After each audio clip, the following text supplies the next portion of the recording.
CRPF के एक जवान के साथ धोखाधड़ी होने का मामला सामने आया है, जिसकी लड़ाई इंदौर के एक वकील लड़ रहे हैं। क्या है ये पूरा मामला, देखिए इस रिपोर्ट में। इंदौर के एक वकील सरहद पर तैनात एक सीआरपीएफ जवान के साथ हुई लाखों की धोखाधड़ी को लेकर न्याय की लड़ाई लड़ रहे हैं। सीआरपीएफ जवान ने एडवोकेट आशीष महेश पारिक से संपर्क किया, जिसके बाद वो सेना के जवान को उनकी मेहनत की कमाई दिलवाने के लिए लड़ रहे हैं। आपको सुनवाते हैं क्या है वो पूरा मामला।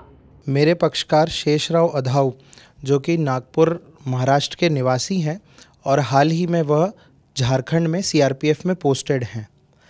कुछ अक्टूबर माह में कैपिटल प्राइड नामक कंपनी, जिसके प्रोप्राइटर नीरज जैन हैं, कंपनी द्वारा जैसा कि डेटा उनके पास उपलब्ध होता है वैसे इनको कॉल किया गया और उन्हें ये कहा गया कि आप ट्रेडिंग करिए, शेयर ट्रेडिंग करिए, उसमें आपको हम दुगना तिगना फ़ायदा प्रोवाइड कराएंगे।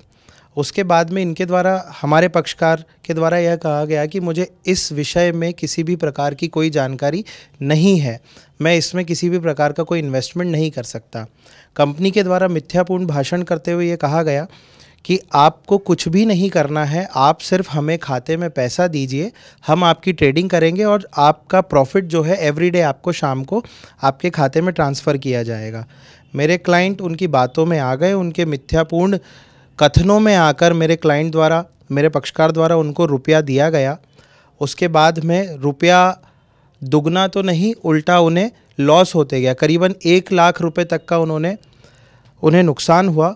उसके बाद जब मेरे क्लाइंट ने कहा कि मैं इस प्रकार की किसी भी ट्रेडिंग को नहीं समझता हूं और चूंकि आपके द्वारा कहा गया था कि आपको निश्चित तौर पर फ़ायदा होगा, मेरे साथ इस प्रकार का कोई भी फ़ायदा नहीं हुआ और मैं नुकसान में जा रहा हूं, ये मेरी मेहनत की कमाई है और मैं सीआरपीएफ में हूं, मैं दिन भर आपसे फ़ोन पर संपर्क नहीं कर सकता हूं। तो कंपनी के अधिकारियों द्वारा ये कहा जाता है कि हमारे द्वारा आपको एसएमएस दिए गए हैं, आप सेवाओं का उपभोग कीजिए। इसके बाद भी कई मिन्नतों के बाद, शेषराव अधाऊ जी की कई मिन्नतों के बाद भी कंपनी ने रुपया नहीं लौटाया। तो गूगल के माध्यम से, चूँकि मैं अधिवक्ता हूँ, शेषराव अधाऊ जी ने मुझसे न्याय संगत सलाह के लिए मुझे फ़ोन किया, मुझसे सलाह ली और मुझसे निवेदन किया कि आप मेरे इस आवाज़ को उठाइए और आज जिस मौके पर जो जवान देश की रक्षा के लिए अपना खून बहा रहा है, वहाँ कुछ भ्रामक कंपनियाँ इस प्रकार से उनका रुपया लूट रही हैं। ये भारतीय प्रतिभूतियम विनियम बोर्ड के नियमों को ताक पे रखकर ट्रेडिंग कराती हैं, फेक सेल्स कराती है। इनके एग्जीक्यूटिव ना ही NISM सर्टिफाइड होते हैं, ना ही MBA होते हैं।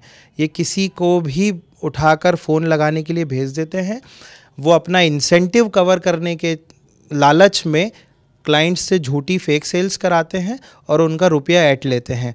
ये एक प्रकार से कई लोगों के साथ इस प्रकार की धोखाधड़ी हो रही है, कोई आवाज़ नहीं उठाता है और ये एडवाइजरी का जो गोरख धंधा है ये दिन ब दिन फल फूल रहा है। कई प्रकार से इनके द्वारा धोखाधड़ी की जा रही है। डीमेट खाते के नाम पर पैसा लिया जाता है, पैसा दुगना करने के नाम पर पैसा लिया जाता है और मेरे द्वारा ये आवाज़ सिर्फ़ और सिर्फ इसलिए उठाई जा रही है क्योंकि ये मामला देश पर हम मर मिटने वाले जवान के साथ धोखाधड़ी हुई है। आज उक्त व्यक्ति की शिकायत हेतु मैं DIG महोदया के समक्ष उपस्थित हुआ।